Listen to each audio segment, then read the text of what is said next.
আসসালামু আলাইকুম অষ্টম শ্রেণীর প্রিয় শিক্ষার্থীরা। আজকে তোমাদের সামনে আলোচনা করব তোমাদের গণিত বইয়ের অনুশীলনী ৩ অঙ্ক নং 18, 19, 20 নিয়ে। আজকের অঙ্কগুলো খুবই গুরুত্বপূর্ণ।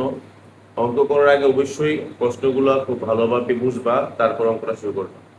আর অঙ্কটা অবশ্যই না টেনে সম্পূর্ণ দেখবা, তাহলে অঙ্কগুলো ভালোভাবে বুঝতে পারবা। চলো শুরু করি। অঙ্ক নং 18 আমি পড়তেছি, মনোযোগ সহকারে শোনো। একটি ঘরের মেঝে 26 মিটার দৈর্ঘ্য ও প্রস্থ 20 মিটার, 4 মিটার দৈর্ঘ্যের ও 2.5 মিটার প্রস্থের কয়টি মাদুর দিয়ে মেঝেটি সম্পূর্ণ ঢাকা যাবে? প্রতিটি মাদুরের দাম 200 টাকা হলে মোট খরচ কত হবে? তো এখানে একটা ঘরের মেঝে, মেঝে মানে ফ্লোর দেওয়া আছে, ফ্লোরের দৈর্ঘ্য দেওয়া আছে এবং প্রস্থ দেওয়া আছে। তোমরা দৈর্ঘ্য প্রস্থ ফ্লোরের ক্ষেত্রফল বের করতে পারবে না। প্রথমে আমাদের কাজ হবে ফ্লোরের ক্ষেত্রফলটা বের করা, বুঝতে পারছো? তারপর ঘরের মাঝে মাদুর বিছাবে, মাদুর পাপোশ মানে ইয়ার মধ্যে মাদুর বলতে উপরে যে থাকে জায়নামাজের মতো, এরকম মাদুর বিছাবে, যার দৈর্ঘ্য হলো 4 মিটার এবং প্রস্থ হলো 2.5 মিটার। তাহলে মাদুরের ক্ষেত্রফল কি বের করতে পারবে না? পারবে কিনা বলো? এবারে মেঝের ক্ষেত্রফলকে মাদুরের ক্ষেত্রফল দিয়ে ভাগ করলে কয়টা মাদুর লাগবে সেটা বের হয়ে যাবে। অঙ্কটা কিন্তু সমাজের সম্পূর্ণ এখানে বলে দিছি। আবার বলি, আমি যদি ঘরের মধ্যে কয়টা মাদুর লাগবে এটা বের করতে চাই, বা টাইলস লাগবে করে বের করতে চাই, তাহলে আগে ঘরের মেঝের ক্ষেত্রফল বের করতে হবে। কার ক্ষেত্রফল করতে হবে? মেঝের ক্ষেত্রফল। মেঝে মানে ফ্লোর, আমরা যেখানে পা রাখতেছি, এটার ক্ষেত্রফল বের করতে হবে। তো এটার দৈর্ঘ্য প্রস্থ দেওয়া আছে, ক্ষেত্রফল বের করতে আমার কোনো সমস্যা নাই, তাই না? এই ফ্লোরের ক্ষেত্রফল দিয়ে ক্ষেত্রফলকে মাদুরের ক্ষেত্রফল দ্বারা ভাগ করবা, তাহলে মাদুরের সংখ্যা বের হয়ে যাবে। একটু সহজ। ফ্লোরের ক্ষেত্রফলকে মাদুরের ক্ষেত্রফল দিয়ে কি করবা? ভাগ করবা। বুঝতে পারছো? তো চলো আমরা প্রথমে ফ্লোরের ক্ষেত্রফলটা বের করি। দেখো, ফ্লোরটা মানে মেঝে, এখানে মেঝের দৈর্ঘ্য দেওয়া আছে। দেখো প্রথমে লিখবো মেঝের দৈর্ঘ্য, ঘরটি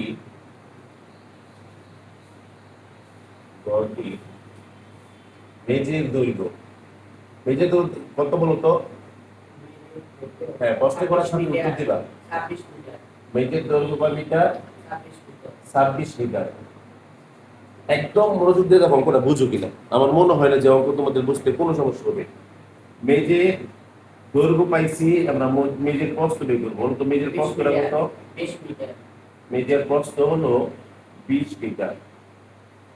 কিন্তু আমরা দৈর্ঘ্য প্রস্থ পাইছি, তার মানে এটা আয়তকার। অতএব আয়তকার ঘরটির মেঝের ক্ষেত্রফল। সবাই তো ক্ষেত্রফলের সূত্র জানো নাকি না? ক্ষেত্রফলের সূত্র হলো দৈর্ঘ্য গুণ প্রস্থ, আর ক্ষেত্রফল একই হলো বর্গ। তোমার কিন্তু বর্গটা অবশ্যই লিখতে হবে, তাই না? গুণ করবা 26 দুগুণে 52, না? গুণ করে দেখবো কত হয়। শূন্যের কাছে বর্গ মিটার। দেখো 520 বর্গ মিটার আমরা পাইলাম কিনা বলো? মেঝের ক্ষেত্রফল আমরা পাইলাম 520 বর্গ মিটার। আগেই তোমাকে বলছিলাম তোমাকে দুইটা ক্ষেত্রফল বের করতে হবে। সেটু কোথায় জায়গায় আছো? আমি তিনটা দিক তাকানোর কথা বলছিলাম, এর মধ্যে বাইরে গেছো কেন? ক্রস করছো কেন? দেখো, তাহলে আমি বলছিলাম দুইটা ক্ষেত্রফল করবো। একটা হলো কি মেঝের ক্ষেত্রফল। অলরেডি আমরা মেঝের দৈর্ঘ্য প্রস্থ দিয়ে মেঝের ক্ষেত্রফল করে ফেলছি। এবার আমরা করব মাদুরের ক্ষেত্রফল বের, বুঝছো? তাহলে মাদুরের দৈর্ঘ্য এখানে দেখো দেওয়া আছে, সবাই একটু বই দেখো। 4 মিটার দৈর্ঘ্য ও 2.5 মিটার প্রস্থের কয়টি মাদুর দিয়ে, তাহলে মাদুর থেকে মাদুরের দৈর্ঘ্য লিখবো। কি লিখবো বলো তো? মাদুরের দৈর্ঘ্য। মাদুরের দৈর্ঘ্য দেওয়া আছে এখানে কয় মিটার বলো তো? 4 মিটার। কয় মিটার? 4 মিটার। মাদুরের প্রস্থ দেওয়া আছে, প্রস্থ হলো তো কত মিটার? 2.5 মিটার। অতএব মাদুরের ক্ষেত্রফল, যে দৈর্ঘ্য প্রস্থ আছে এটা আয়তকার, তাহলে ক্ষেত্রফল। ক্ষেত্রফলের সূত্র কি? দৈর্ঘ্য গুণ প্রস্থ। দৈর্ঘ্য কত বলো তো? 4, গুণ করবা প্রস্থ যা 2.5 দ্বারা। তোমরা জানো ক্ষেত্রফল হলো বর্গ মিটার, তাহলে 12 হবে না? কত মিটার? 12 বর্গ মিটার। দেখো করে দেখো। এবার দেখো, আমি তোমাকে যা বলছিলাম, আগে মেঝের ক্ষেত্রফল বের করবা, বের করছি। মাদুরের ক্ষেত্রফল বের করছি। কত হয়? 10 হবে। হ্যাঁ, 10ই হবে। আর তার জন্য 8 না 10 হবে। 10 বর্গ মিটার। কত হবে? 10 বর্গ মিটার। তো অলরেডি বের করছি না বলো? মেঝের ক্ষেত্রফল বের করছি কিনা বলো? মাদুরের ক্ষেত্রফল বের করছে কিনা? এবার কয়টা মাদুর লাগবে লিখে দিবা, মাদুর লাগবে। কি লিখবা? দেখো প্রশ্নে এরিয়া বলছিল কয়টি মাদুর দিয়ে সম্পূর্ণ ঢাকা যাবে, তো লিখবা অতএব মাদুর লাগবে। কি লিখবা? মাদুর লাগবে। কেমনে ব্যাপার করবো বলছিলাম? জায়গার ক্ষেত্রফল মেজের ক্ষেত্রফলকে মাদুরের ক্ষেত্রফল দিয়ে ভাগ করবা। মেজের ক্ষেত্রফল কত ছিল বলতো? 520। এটাকে ভাগ করবা মাদুরের ক্ষেত্রফল দ্বারা। টি কত? টি 10 দ্বারা ভাগ করলে হবে, 10 থেকে শূন্য কাটা যাবে, 52টি। কয়টা লাগবে বলতো? 52। মাদুর লাগবে 52টি। বুঝতে পারছো? এবার অঙ্কটা মোটামুটি শেষ। এবার বলছে প্রতিটি মাদুরের দাম 200 টাকা হলে মোট কত টাকা খরচ হবে বলতো? একটা মাদুরের দাম 200 টাকা হলে 52টা মাদুরের দাম কি বেশি হবে না? গুণ করে দিবা। বেশি হলে কি করতে হবে? তুমি কোথায় আসো? তাকাইছো? উত্তর দাও না কেন প্রশ্ন করলে? আমি যেটা বলবো এটার সাথে উত্তর দিতে হবে। একটা উত্তর পর্যন্ত দেওয়া নাই, কেমনি তাকাই আছো? তাহলে একটি মাদুর বলতে দেওয়া আছে যে লিখবে এখানে। আমি যেটা বলবো এটা উত্তর দিতে হবে। প্রতিটি মাদুরের দাম 200 টাকা হলে লিখবা একটি মাদুরের দাম 200 টাকা। লিখবা একটি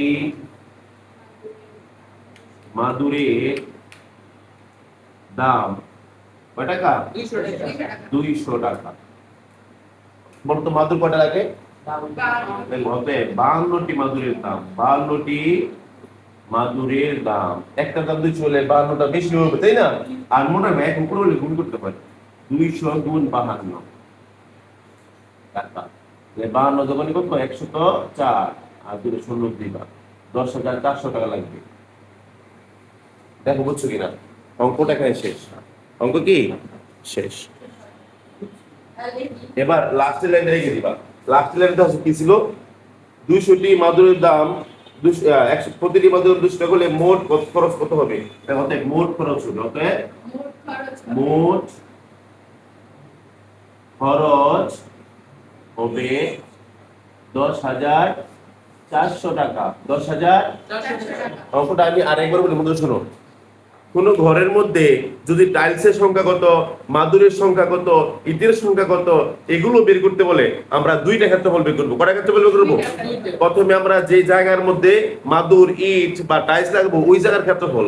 তো দেখো এখানে মেঝে মানে ফ্লোর, এখানে মেঝের দৈর্ঘ্য দেওয়া আছে, মেঝের প্রস্থ দেওয়া আছে। আমরা মেঝের ক্ষেত্রফল বের করতে পারবো না দৈর্ঘ্য গুণ প্রস্থ দিয়ে? বের পারবো না। এবার মাদুরের দৈর্ঘ্য দেওয়া আছে, মাদুরের প্রস্থ দেওয়া আছে, আমরা কি মাদুরের ক্ষেত্রফল বের করতে পারবো না দৈর্ঘ্য প্রস্থ দিয়ে গুণ করে? এবার এই যে মেজের ক্ষেত্রফলকে তুমি মাদুরের ক্ষেত্রফল দ্বারা ভাগ করবা, তাহলে 520 কে 10 দ্বারা ভাগ করলেই মাদুরের সংখ্যা বের হয় 52টি। একটা মাদুরের দাম দেওয়া আছে 200 টাকা, অতএব 52টি মাদুরের দাম হবে 200 গুণ 52, 10,400 টাকা। বুঝতে পারছো? অতএব মোট খরচ হবে, কষ্ট ছিল এই যে মাদুরগুলো লাগাতে ঘরের মধ্যে মোট কত টাকা খরচ হবে? তাহলে মোট খরচ হবে 10,400 টাকা। বুঝতে পারছো? এবার আমরা করব তোমাদের বইয়ের 44 পেজের খুবই গুরুত্বপূর্ণ একটা অঙ্ক, অঙ্ক নং 20। আমি অঙ্কটা পড়তেছি, মনোযোগ সহকারে শোনো। একটি পুকুরের দৈর্ঘ্য দেওয়া আছে 32 মিটার এবং প্রস্থ দেওয়া আছে 20 মিটার, আর পুকুরের পানির গভীরতা দেওয়া আছে 3 মিটার।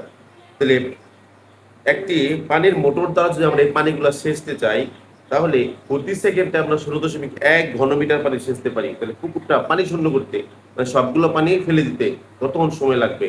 তো এটা করার জন্য আমাদেরকে দেখতে হবে পুকুরের আয়তনটা কত। পুকুরে কি করতে হবে? তাহলে আয়তন সূত্র কি বলতো? দৈর্ঘ্য গুণ প্রস্থ গুণ গভীরতা। দৈর্ঘ্য গুণ প্রস্থ গুণ গভীরতা। তো দেখো পুকুরের দৈর্ঘ্য দেওয়া আছে, সবাই তো ভালো করতে হবে, একদম টোটাল দেখে লিখবা।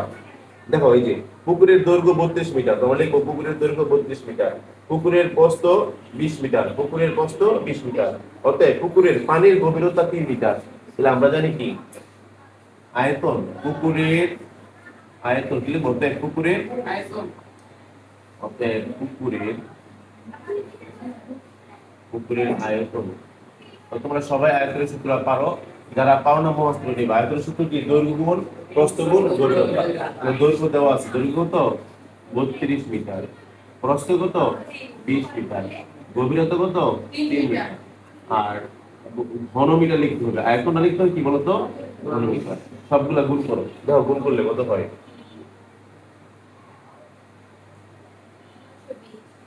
হ্যাঁ, 920 ঘনমিটার। কত? 1920 ঘন। তাহলে দেখো পুকুরের আয়তন, পুরো পুকুরটার আয়তন হলো 1920 ঘন মিটার। এবার একটু মনোযোগ দিয়ে শোনো, এই পুরো পুকুরটার মধ্যে পানি আছে এত ঘন মিটার। এবার এই পানিগুলো সেচবো আমরা, তাহলে আমরা 1 সেকেন্ডে পানি সেচতে পারি 0.1 ঘন মিটার। বুঝছো? তাহলে আমরা যদি সময়টা বের করবো, সময়টা পরে লিখবা 0.1 ঘন মিটার পানি সেচতে পারে 1 সেকেন্ডে। 0. দেওয়া আছে বইয়ের মধ্যে, ওইটা 1 ঘনমিটার, 1 ঘনমিটার পানি সেচতে পারে, পানি সেচতে পারে, সেচতে পারে প্রতি সেকেন্ডে, মানে 1 সেকেন্ডে, 1 সেকেন্ডে। অতএব 1 ঘনমিটার পানি সেচতে পারে।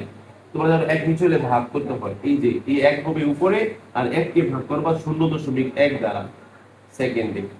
অতএব পানি কত ঘনমিটার ছিল? 1920 ঘনমিটার পানি সেচতে পারে। এই 1-এর 1 উপরে হলে গুণ করতে হয়, গুণ মানে উপরে লিখবা 1920 আর নিচে আছে কত? 0.1 সেকেন্ডে। এবার ভাগ করো, এই 1920 কে 0.1 দ্বারা ভাগ করো, 1920 কে 0.1 দ্বারা ভাগ করো, কত হয় বলো? 19,200 সেকেন্ড। সাউন্ড করবা না, 19,200 সেকেন্ডে। এবার আমরা সেকেন্ড থেকে এটাকে ঘন্টায় প্রকাশ করি একবারে। তাহলে একবার সেকেন্ডকে 60 দ্বারা ভাগ করলে হয় মিনিট। কি হয়? আমাদের 60 সেকেন্ড 1 মিনিট। তো আমরা 60 দ্বারা ভাগ করলে হবে মিনিট, আবার 60 দ্বারা ভাগ করলে হবে ঘন্টা। আমরা দুইবার 60 দ্বারা ভাগ করতেছি। দেখো, একবার 60 দ্বারা ভাগ করলে হবে সেকেন্ড, এক দ্বারা 60 করলে হয় মিনিট, আবার 60 দ্বারা ভাগ করলে হয় ঘন্টা। তাহলে দুইবার 60 দ্বারা আমরা ভাগ করব। প্রথমে 1960 কে 19,200 কে 60 দিয়ে ভাগ করো। 19,200, 19,200 ভাগ 60, আবারও ভাগ 60, কত হয় দেখো?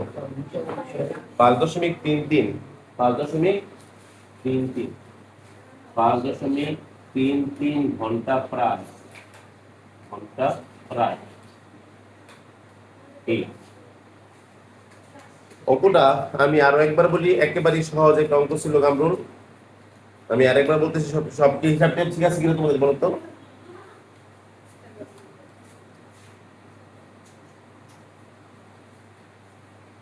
ঠিক আছে, এবার অঙ্কটা আমি আরেকবার বলি, মনোযোগ সহকারে শুনবা। একটা পুকুরের দৈর্ঘ্য দেওয়া আছে 32 মিটার, পুকুরের প্রস্থ 20 মিটার, তাহলে পুকুরের পানির গভীরতা হলো 3 মিটার। আমরা এই পুকুরের প্রথমে আয়তন বের করব। তাহলে পুকুরের আয়তনের সূত্র হলো দৈর্ঘ্য গুণ প্রস্থ গুণ গভীরতা। দৈর্ঘ্য দেখে 32 লিখবা, প্রস্থ দেখে 20 লিখবা, আর গভীরতা দেখে 3 মিটার লিখবা। সবগুলা গুণ করলে পানির আয়তন বের হয়ে যায়। এবার ওরা বলে দিছি 0.1 ঘনমিটার পানি সেচতে পারে 1 সেকেন্ডে। এটা বইতে বলা আছে, যদি সময়টা পরে লিখবা। তাহলে 1 ঘনমিটার পানি সেচতে পারে, এই 1 কে ভাগ করবা এই 0.1 দ্বারা।